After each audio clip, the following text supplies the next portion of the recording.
The next speaker is Chris Gordon. He's with Wipro. He's a lead partner and supply chain management. Chris Gordon heads up the supply chain practice for Wipro Consulting Services North America and is the firm's global network lead for supply chain management. Let us welcome Chris.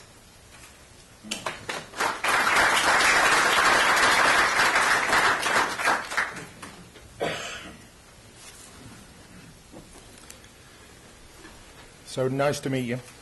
I did my MSc in supply chain management at Cranfield in 1998. So I've been on plenty of travels that's made me a little bit more knowledgeable and probably 50 pounds heavier over the last 14 years.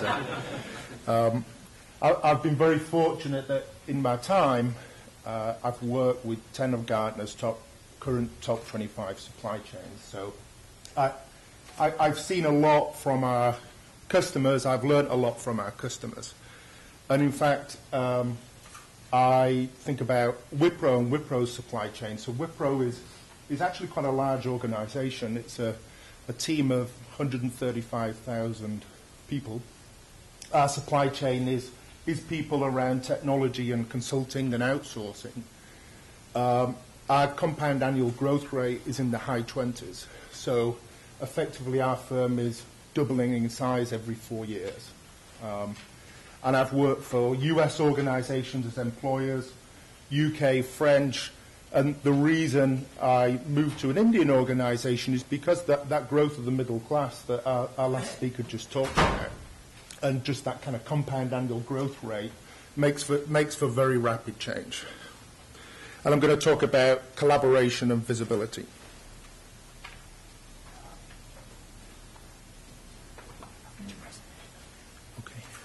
We'll do it on here. Okay. So why is flexibility important today? So from a supply sourcing perspective, there's onshore, there's nearshore, there's far shore, and those dynamics are changing. Those dynamics are changing very quickly. I've read a lot in the press about Caterpillar and their move onshore, and actually Wipro's doing the same thing as well. So a lot of our growth is in US service centers. And the flexibility from the source of your talent or the source of your products is really key. It's so complex. I worked 4 or 5 years ago for Walmart on inbound flow management. So inbound flow management of their products is really so complex that it's almost easy to default to the Far East because the supply networks in the Far East are so well established and so well mature. Often organizations are sourcing from the Far East. Sometimes it's highly appropriate, sometimes it's not. Sometimes it's just, it's so mature, you're going to get a good price, so why not do it? In terms of fulfillment from a logistics perspective, when I started in the transportation industry 20 years ago, there was still a lot of organizations that had their own fleet. It wasn't unusual. And now that's moved to the obviously growth over the last 20 years of 3PLs, of 4PLs, of multi-sourcing, of actually white labeling organizations' own fleets. And it's the same with manufacturing as well. So you get a lot of organizations that we work with, which is a blend of contract manufacturing, their own facilities, and also going out to the market to buy products. But one of the biggest complexities, and one of the biggest complexities I see working for a technology organization, is really legacy. So what makes organizations so complex? It's legacy. So I work with a lot of organizations that have got a lot of legacy systems. It's hard to let go of supply chain systems. It's easy to adopt new ones, but it's very difficult to let go of systems. It's very difficult to let go of processes. And most importantly, it's very difficult to let go of behaviors, and that really adds to the complexity. So what's really changed, and it's really the demand sensing now has changed. So there's multi-channel demand sensing, there's big data out there. It's crazy, there's so much information available. And being able to detect and sense that increased level of data and demand has really put to the forefront that we now know more and we can see more. Hence, we're driven to put more flexibility in the supply chain to respond to that.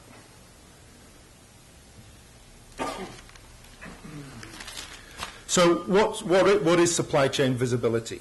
So in the 90s, it was the era of electronic point of sale from a consumer perspective and from a retail perspective, and that drove ECR.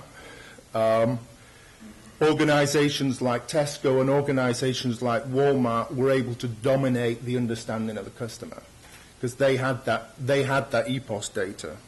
And organizations like Procter & Gamble, which in their own right are incredibly successful, had to spend a huge amount of money to really sense that demand. And they were obviously very successful at it. They've grown very quickly. More recently, you've got organizations like Netflix and Amazon that have got a very good understanding of the customer and a very good understanding of not just of what the customer wants, but of what the customer might want. So you're really getting into the demand shaping space at that stage. And now you've got social media. And, you know, I've got to be honest, a lot of it I don't understand. My wife spends half a day on Facebook.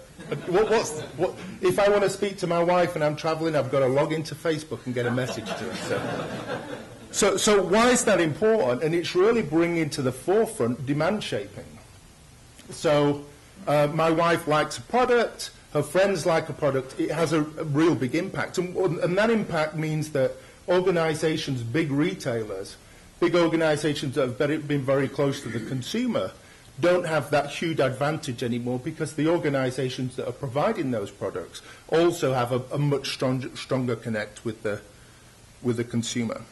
So fulfillment visibility, there's been a lot of changes there. So real-time order promising. And the complexities of real-time order promising, it means you've got to ring-fence inventory. It means you've got to ring-fence capacity. It's a real challenge, and there are a lot of complexities around operations and technologies to make that happen. And then manufacturing visibility.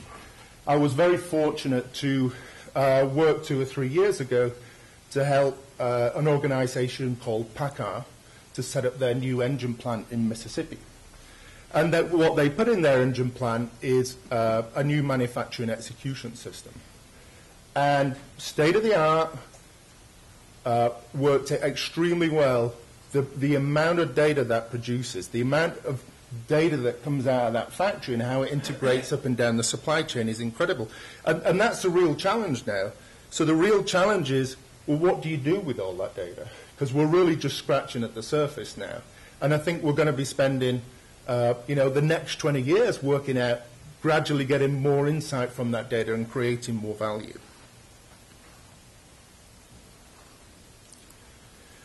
So what's supply chain collaboration? So we could talk about 3 tiers of maturity, and I'm not going to go through the different boxes there.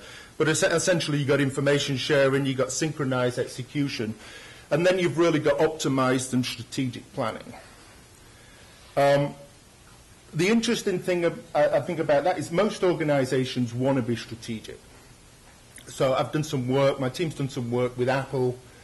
Apple's very dominant. It's Gartner's #1 supply chain. If Apple makes the decision to be strategic with their supply chain, their supply chain will be strategic and suppliers will comply. I've also done some work with a tier 2 automotive supplier. They want to be strategic. But it's very difficult because you've been strategic to somebody else's agenda. And I think there's a lot of maturity to come there. And there are huge benefits to collaboration. But I think the broad spectrum of supply chain organizations have got to adopt that. And the voice of organizations and suppliers through the supply chain probably need to be heard better. So the impact on an organization. So if you look at the top left-hand corner, lead time reduction, service level gains, market intelligence gains, responsiveness to market. Well, what is that? And what impact is that? Well, effectively, if you're more reactive, if you're more responsive with your supply chain, your service levels, you've got shorter lead times where appropriate, it translates into revenue.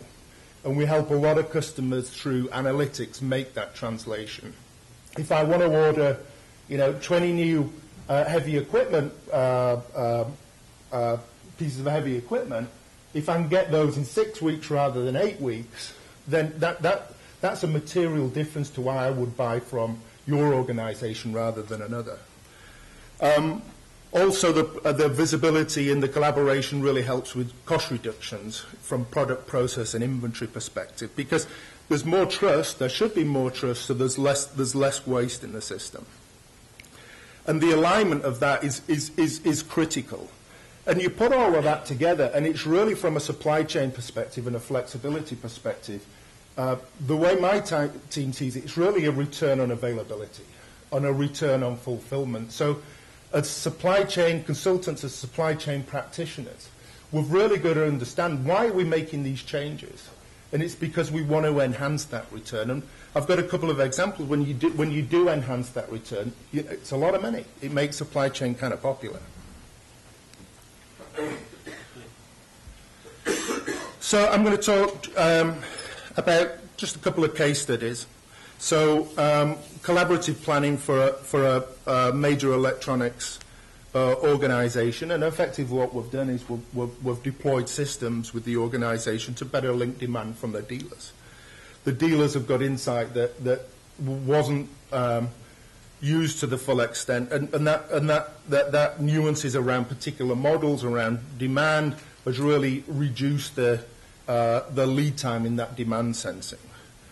Talk about resilient supply chain, and this is a current project for a Gartner Top 25 organization, and it's really around natural disasters. So this is an organization that's based in Silicon Valley. It's a well-known organization. And obviously a lot of people are focusing on natural disasters at the moment because it's been in the news a lot over the last couple of years. And it's very surprising when you look at an organization like this and the supply chain, how totally they're reliant they are on the bits and bytes to communicate with our supply base. And the work that we've done and the work we're into actually our fourth phase now, we're rolling it out, is really to allow the flexibility that when natural disasters are detected, we're able to respond as an organization much quicker. So alternative information flows, we're able to put those in place within 2 hours, so you can communicate with your supply base again. So if you build redundancy into the supply chain, and a lot of organizations do, so how are you going to commute with that, with those supply chains, and how are you going to communicate with those suppliers? So that's been key. So the flexibility to enable alternative information flow is within 2 hours, and product flow within 24 hours. So I think I believe we're going to see a lot more than that in the industry. And the last one is Gartner Top 25 in high tech. It's a very well-known organization. And it's life cycle visibility through segmentation. So supply chain segmentation is really important. And the reason it's important is we want flexibility, we want collaboration, we want visibility. But this is an organization that used to collaborate with all their suppliers. That's kind of expensive. And what the biggest impact is, your finite resource of planners, which are obviously scarce in the industry, are applied thinly across all suppliers and all products. And this was really analysis and a major initiative to focus on what was in effect 30% of products that most benefit from collaboration and visibility. And 70% of products have moved to low-touch, highly automated ERP systems. And 30% is really around, it's ERP-enabled, but it's around analytics. It's got 80% focus of the planners. And we're able to bring the human intervention to where it can have the most impact. And there are huge benefits in that. The sales increase from being responsive with the products where you most need to be responsive is as much as 4%. Obsolescence in this industry is huge, and there's been a radical reduction in obsolescence. And obviously operating costs from the less need to reduce expediting of products, because you've got better control of your supply chain. So I've enjoyed talking to you, and thank you very much for your time.